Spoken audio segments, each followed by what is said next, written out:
What I show you here is the bridge we're standing on, because we all have a past and we look back at times that we understand. Sometimes we understand in hindsight. Sometimes we understand because it's a result of a trajectory that we could also predict from early on. It was kind of, the world was predictable. And at the other side of the bridge, we're looking at land and we know we have to get there, but everything that we know from over there has one common denominator, and that's uncertainty. And below us, the water level is rising. So we only know one thing, is that we can't stay on the bridge forever. We have to go over there. We have to embark this land of uncertainty and fear and worries and craziness, because that's kind of this exponential that comes with this kind of exponential change that we're already in all of the time, but this year for the strongest and for the most tangible for each individual. To help you understand where this what are the key changes in this transition, I'd like to show you this idea of the old world, the world that we call the linear world, where there's always a hunter, there's always a prey. You were hunting for customers, and you were trying to get your competitors out of the game. You were trying to be better than what other people are doing. You were trying to be better than the previous version of yourself. It was constantly war zone.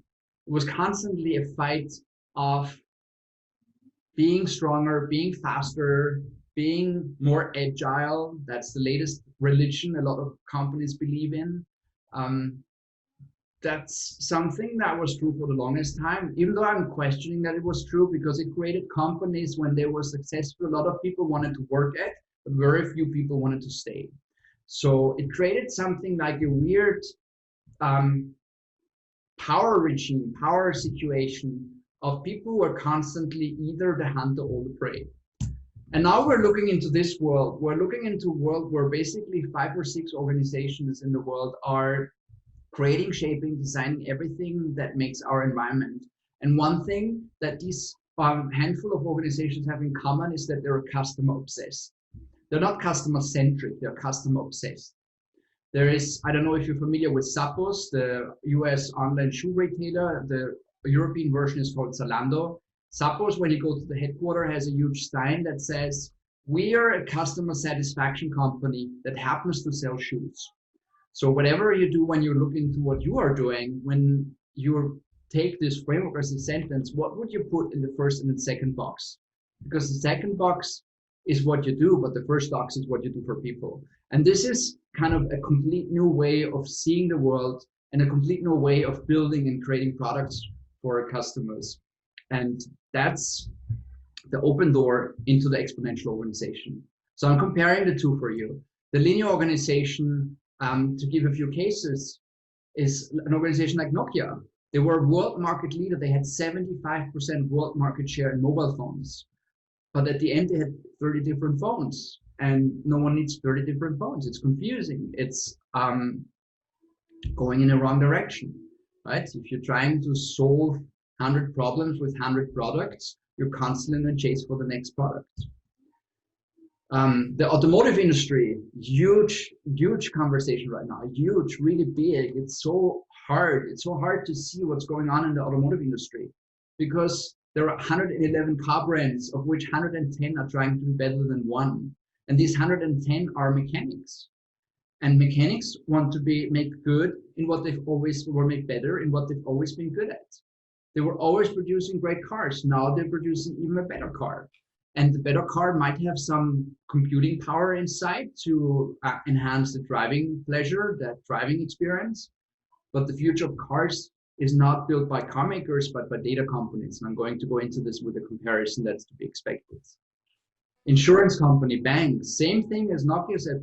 I said with Nokia before, right? They have their product portfolio for a customer portfolio.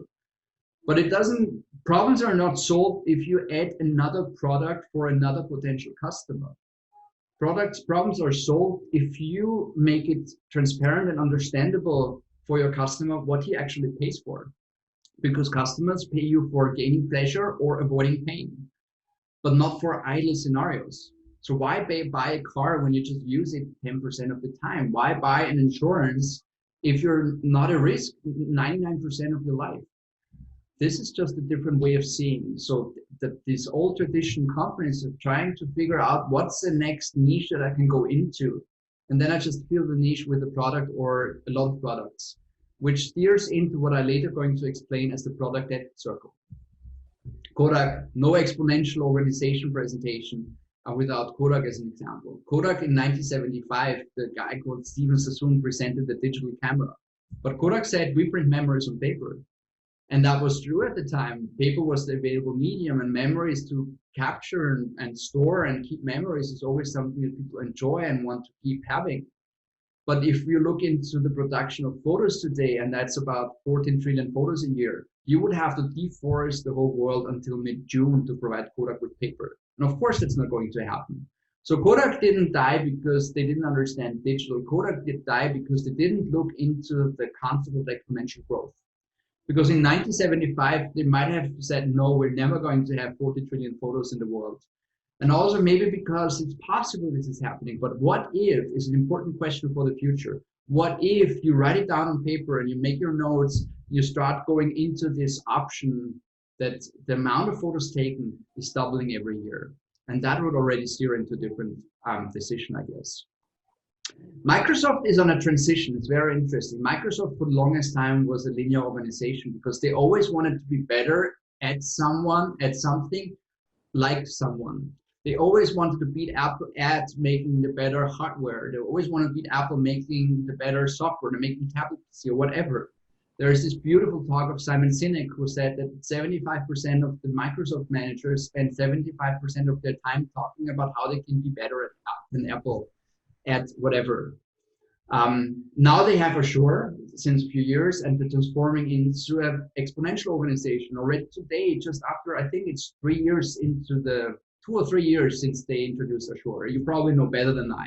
That already makes 25% of the revenue of Microsoft. So this is how linear organizations look like, right? When they're successful, they're making a decision, they're introducing a product and that sells, that keeps them a constant growth trajectory, which basically just means that they're trying to sell a product to as many customers as possible. And that's what we call scaling. So if someone approaches you with the question, does it scale? You know that he is caught in a linear mindset, because scaling doesn't mean that you're an exponential organization. Although when you're successful as an exponential organization, what happens also looks like scaling, but it's a different thing that's happening here. And I want to keep the term scaling for the linear mindset because it's very obvious that you just want to sell a product as many times as possible. Now let's look into the exponential organizations. The exponential organizations, so here is the counterpart. Apple doesn't want to be better than Microsoft. Apple says, we want to make education better for students and for teachers. They don't want to win the war. They want to look at the war and see what can we do about it. Airbnb understands that you have so many unused assets. So why don't you use your unused assets into income? Because that's what it's all about. You have a bed or a room or a house that you don't use because you're not there. So I'll give you a platform where you can put everything you need to make other people, everything you have to make other people excited about it there, so people can book a place, book a stay at your place. Amazon says that your life is a series of logistical decisions, but you're not there to make logistical decisions. It's just become more and more complicated and more fragmented and stuffed with stuff. We want to take that away from you. So we take care of your life logistics so you can have more time for really important things. Tesla is actually not a car company. They're a data company, but they're also an energy company because they understand when you look at the circle of energy, there are some who produce, some who store, and some who consume energy. And that could actually all be you. So we want to become your own circle of energy production and consumption. And in the United States, when you send your send your utilities bill to Tesla, they know where you're living because it's the address of the bill. So they know how much sun you have in your space and how much it takes to build solar panels. And then if you pay $100 per month to PG&E, they make you an offer where you pay $80 from day one until you own it. So already from day one, it becomes cheaper, becoming your own circle of energy production and consumption. So exponential organizations understand that humans have emotions and desires and views and visions, and they want to build operating systems just around these emotions for humans because these operating systems are the foundation for market spaces. And market spaces, when you look into the series of bubbles, that market space has attracted 3 players to contribute and earn money on that market space. And each of them has attracted another 3 players. And each of those 3 have another 3, and on that journey goes. And when you put all these bubbles on a curve, you will see that this is an exponential function. So when you're a company, you have to figure out, how can I get people being part of what I'm doing so they can contribute and grow it together, and also attract others to contribute and grow it together, because then we can build something that attracts a lot of potential income. So a quick list of differentiators of linear and exponential organizations. The idea of competitive mindset is outdated. It's by definition, if you think in competition, you always put yourself number 2, because there's always someone who's better at something than you are. And when you achieve that, you find someone else who's doing something better than you. And you're constantly chasing someone else, but you're never number 1. Internal processes versus external delivery. Look into your organizations. We have a few people in the room with big organizations. I worked for Siemens when I was in advertising a few years ago, and I asked them, because it was ridiculous how many forms and structures and processes they had for everything. I would ask them, if the last customer would leave the building, how long would you have continuously the same workload without having any change, without having workload going down? I said 2 to 3 months. So 2 to 3 months without a new customer coming in, just for the processes and the structures and the internal things that are going on. A lot of big organizations actually have shifted to 80% internal processes and only 20% external delivery. This is not very healthy. KPI is making money. This is very easy. You just have to figure out, what decisions would I make if I wouldn't have to make money? And very often they're not the same decisions that you make today. The founder of Singularity University, Peter Diamandis, says, if you want to be a billionaire, you have to change the life of 1 billion people. So the journey is, what can I do for people to improve their lives? What problems are out there that solving improves the life of a lot of people? Scale products, I mentioned that before. Collaboration is always an interesting thing. So many organizations are proud of collaboration. Collaboration actually just means a lot of meetings and a lot of compromises. And a compromise, per definition, is a solution where each party is equally unhappy. So I don't like the idea of collaboration. I like the idea of coordination. Coordination basically means that you design, as a manager, you're able to design intrinsic motivation to create ownership of a project and to make it really good. And everyone in the project knows their own contribution to make it the best project they've ever worked with. If you look at this image, if they would have a meeting, I mean, I don't even have to continue that sentence about the driver and the race.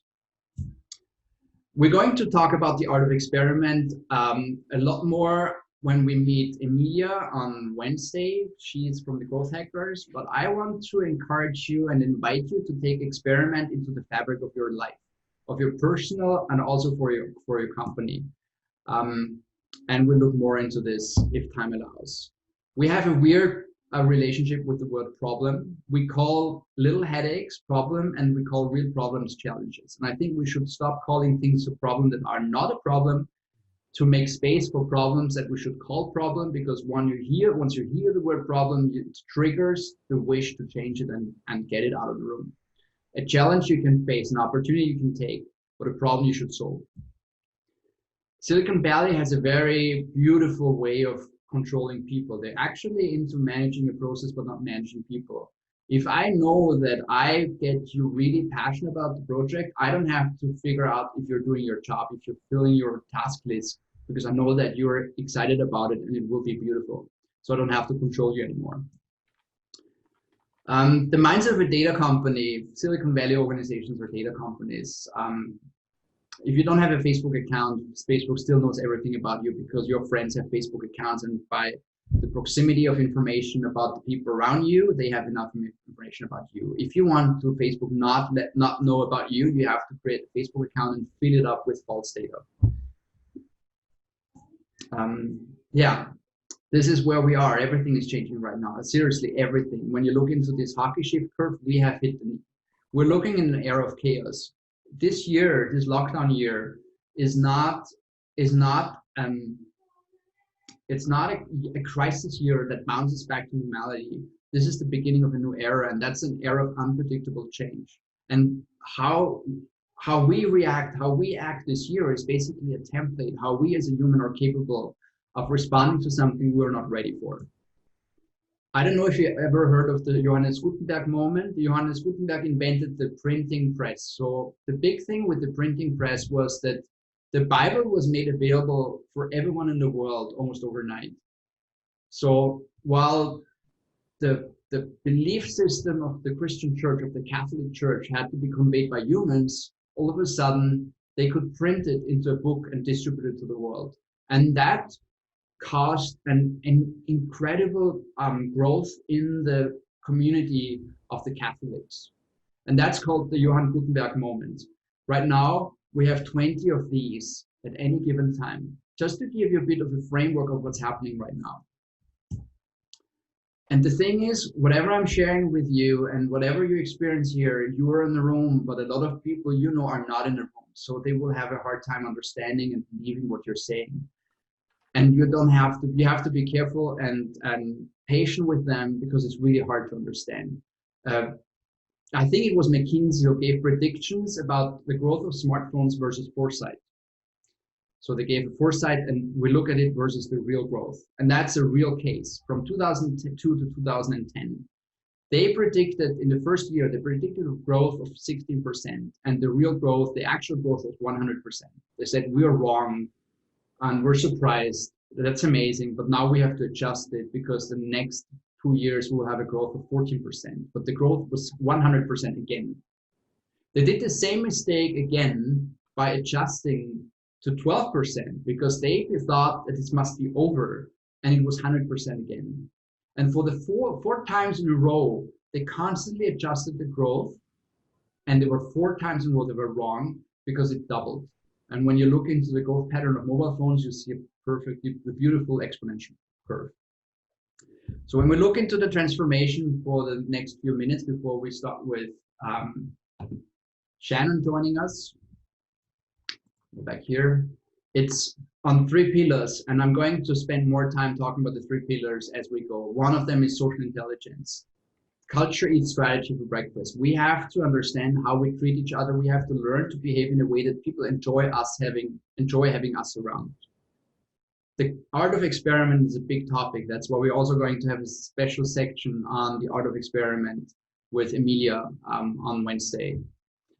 And the idea of an operating system. So you don't go into what brings money to the pockets, but you actually go into what are we good at that we can solve a problem out there. And how do we get that information that we know enough how to start solving this problem?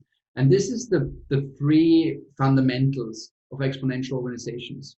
And we're going, as I said, we're going to hear more about it. I'm going to cut here because I want to also have some few minutes for feedback and your thoughts before we meet Shannon.